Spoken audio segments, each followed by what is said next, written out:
Olá pessoal, meu nome é Romário, sou aluno do PIB de História do projeto que o Aníbal Fernandes está fazendo, e eu irei falar sobre o índio do Império. Quando nós falamos sobre o índio no Império, se caracteriza três fundamentos que são importantes, muito importantes, que são o processo da aculturação, o processo dos aldeamentos e o processo de lei de terras. Eu irei falar um pouco sobre esses três. Primeiro eu quero falar sobre o da aculturação. A aculturação foi nada mais que as características que foram implantadas nos índios na época da colonização.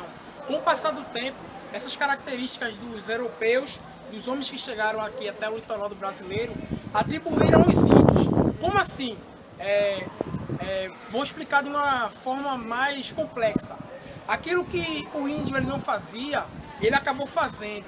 E nos dias de hoje nós podemos ver o índio andando a cavalo, o índio ele pegando em armamentos, e outras coisas em que o índio não fazia na época do descobrimento e que ele faz nos dias atuais, que são as características que foram implantadas naquela época pelos homens europeus e portugueses.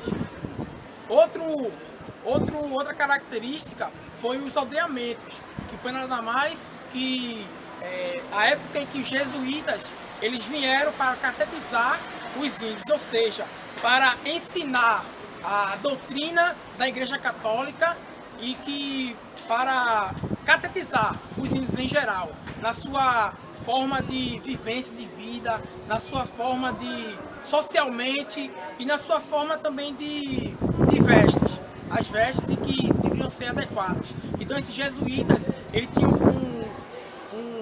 uma característica fundamental de doutrinar os índios, de guiá-los no caminho certo. E a última característica é nada mais nada menos que a lei de terras, que foi o processo em que Dom Pedro II, quando ele atribui a lei no tempo do Império, muitas pessoas vão perder seu espaço, como o índio, como o negro e outras pessoas em que não tinham, no olhar deles, daquelas pessoas em que viviam bem socialmente, iriam perder o seu espaço, iriam perder o que ele trazia de mais importante para a sua vida.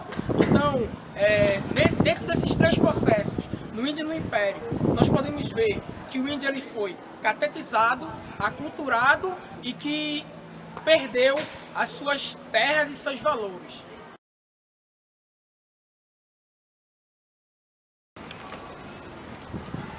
Oi gente, meu nome é Eleni. Meu nome é Irene. O assunto que nós iremos abordar é sobre o aldeamento. O aldeamento aconteceu no período do Império no Brasil, onde os jesuítas tiveram a ideia de catequizar os índios. Os jesuítas viam os índios como animais e pessoas sem alma. Por isso tiveram a ideia de catequizar eles para fazer parte da sociedade.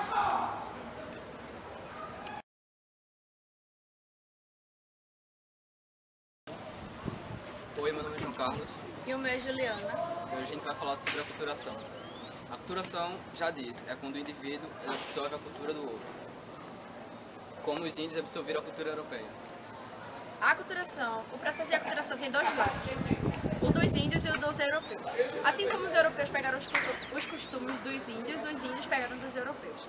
Como os índios usarem talher e andar a cavalo, e os europeus com o processo de pesca, agricultura. E é isso aí. Meu nome é Laura, eu vou falar sobre a aculturação dos índios. Hoje em dia, a aculturação dos índios é bem mais intensificada do que antigamente, por eles não morarem mais em ocas, usarem calçadinhos, frequentarem faculdades e usarem celulares. Eles apenas são índios por se definirem como tal.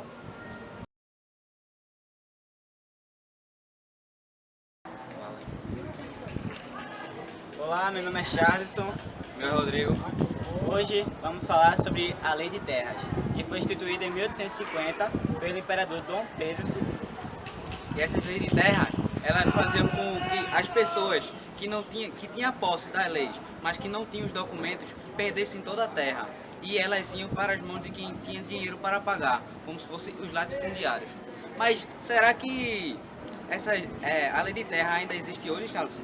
Sim, ainda existe, ainda está sendo muito discutido pelas grandes fábricas tentarem tomar a posse dos índios da terra.